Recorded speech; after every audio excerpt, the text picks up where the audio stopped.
செந்தமிழின் சொல்லெடுத்து 10 பாட்டு பாடி இங்கு வாழ்த்துவோம்.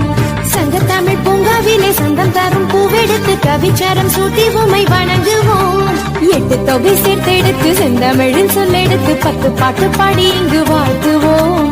சங்கத்தமிழ் பூங்காவிலே சந்தம் தரும் பூவெடுத்து கவிச்சாரம் சூட்டி உமை வணங்குவோம். அவையோரே வாழியவென்று சபையேறி வாழ்த்திட வந்தோம். சாலிதனிதா பதா பாம பாம ககம பசலிதனிதா பத பம பமகரி. வருகவே வருகவே வணங்கி பாடுகின்றேன். வருகவே வருகவே வருகவே வணங்கி பாடுகின்றேன். வருகவே அழகு தமிழ் கொண்டு உம்மை வரவேற்றோம். இனிய முகம் கொண்டு உம்மை வரவேற்றோம். அழகு தமிழ் கொண்டு உம்மை வரவேற்றோம். இனிய முகம் கொண்டு உம்மை வரவேற்றோம். வருகவே